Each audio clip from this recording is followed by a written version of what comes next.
I checked out the Samsung Galaxy S25 series a bit early, and before you guys make a purchase decision, I want you guys to know all of the stuff that's changed, all of the stuff that's remained consistent, and some downgrades. And there is one big one that I want you guys to know before making this decision of switching between the S24 to the S25, or in fact, from any smartphone to the Galaxy S25 series. And I think it's best to begin with design. From a design perspective, the S24 to the S25, I don't see much of a difference, if at all. In fact, I mistook the Galaxy S24 Ultra as the Galaxy S25 Ultra when I was using them side by side. So there isn't much of a change when it comes to looks and design and feel in hand, but there is one big change, which is weight. The Galaxy S25 series overall is a bit lighter compared to the S24. 6 grams on the S25 regular, 7 on the Plus, and 15 grams on the Ultra. And all of this is noticeable in the hand. So if you're someone who perhaps thinks with a case on, your smartphone being the S24 series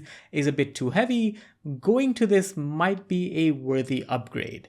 Now, if you feel like this upgrade means a downgrade in battery capacity, you're in fact wrong. The battery capacity on all of these is in fact pretty much identical to the Galaxy S24 series. It's the same. It's a 4000 mAh battery on the S25 with 25 watt wired and 15 watt wireless charging. This wireless charging does go over to the S25 Plus as well, although it has a 4900 mAh battery and 45 watt wired charging. And the S25 Ultra has sort of the best of everything with a 45 watt wired and 25 watt wireless charging experience on a 5000 mAh battery. I feel like with all of the different flagships that we're seeing and the mid-range smartphones that we are seeing, these battery capacities could have used a bit of an upgrade, I'd say about a 10 to 20%, and the battery charging speeds could have done the same. I do know all of these support 4.5 watt reverse wireless charging, but when you've got the likes of 65 watt, 80 watt, and 120 watt wired charging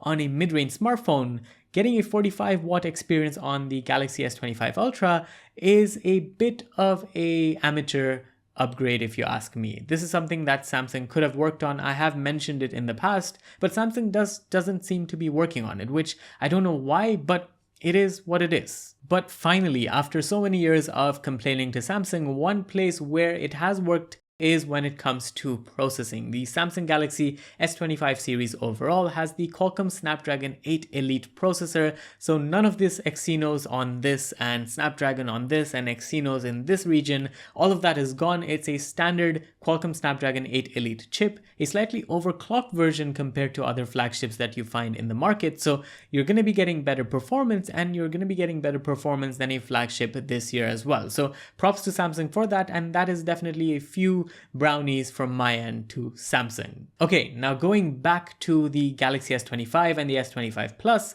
their cameras remain pretty much identical to what they were last year, with the major upgrades this year being focused on the Samsung Galaxy S25 Ultra, and there's two big ones from a hardware perspective that I really want to talk about. Number one being the fact that there's a 50 megapixel ultra wide angle camera lens on the Ultra this year, competing directly with the Apple iPhone 16 Pro series. And if you want me to do a side-by-side comparison between both of these, let me know down in the comments, as well as do like and subscribe to really support the channel and ensure that I keep going with this. Now, the second big change from a hardware perspective comes in the S Pen. The S Pen isn't different, it's pretty much identical, but there is one core change which I feel is a bit controversial. The Bluetooth functionality that you saw on the Galaxy S24 Ultra with the S Pen is now being removed on the Samsung Galaxy S25 Ultra, and the reason for that is because Samsung thinks a lot of people have now adopted wearables like this watch, and you can control your smartphone with the watch, so you don't need it on the S Pen. I feel like that is a big downgrade, and that's not something that Samsung should have even considered, but they have done it. It is there. The Samsung Galaxy S25 Ultra has an S Pen that is inferior to the Galaxy S24 Ultras. With these camera upgrades, especially on the Galaxy S25 Ultra, you can now shoot 8K 30fps log footage using both the regular as well as the ultra wide angle lens, and you can color correct these using AI. That's a pretty good feature to have, a pretty neat one to make log footage accessible to all.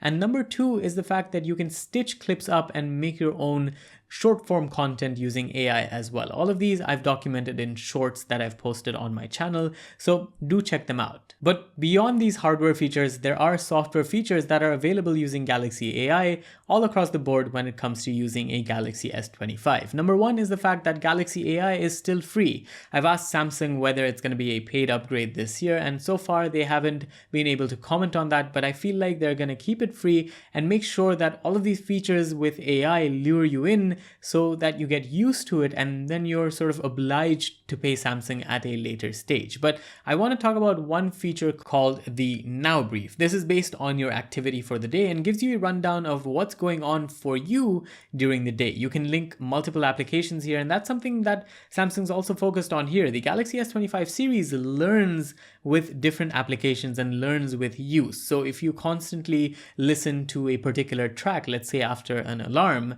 it's going to be able to play that for you once you turn off the alarm. Or if you're not around and the lights are still on in your living room, for example, it's going to be smart enough to shut them down, close them, and this it learns through patterns and whatever you do on a regular basis. And that's sort of the hidden AI that sort of Samsung is going for with the Samsung Galaxy S25 series. Of course, there are obvious AI features like text correction, circle to search, all of these things that we saw last year, all present on the Galaxy S25 series as well, but the sort of theme of fluidity and making your smartphone really learn you and work fluidly comes across pretty nicely on the Galaxy S25 series. And another such feature is Now Bar, which is sort of Samsung's rendition on what Apple likes to do with the notifications residing on the notch. Samsung has something called a Now Bar where whatever is going on, it sort of comes up as a notification on your smartphone even though your smartphone is off, and you can obviously communicate and liaise with that if need be. But I feel like with the few hours I had on the Samsung Galaxy S25 Ultra as well as the Galaxy S25 series overall, it's left me curious enough to go and pursue and buy an Ultra. I don't think the Galaxy S25 and the S25 Plus have what it takes to be considered a sizable upgrade over their previous generations, but the Ultra I feel does bring in that big improvement when it comes to the ultra wide camera, which is something I'm really interested in as a content creator. So I'm going to be getting one of these to try for myself, and looking at the colors, I don't know which one to get. And all of these are pretty weird colors. There's a white silver and a silver blue. Imagine Samsung's color team just sitting there on the last day before submitting the colors and trying to come up with some sort of an imaginary name, and they come up with this. Anyways, I'm going to be getting one, so let me know what you guys want me to test out down in the comments, and make sure to like and subscribe once again to support my channel. This was Vaibhav. Thanks for watching, and I'll see you in the next one. Adios.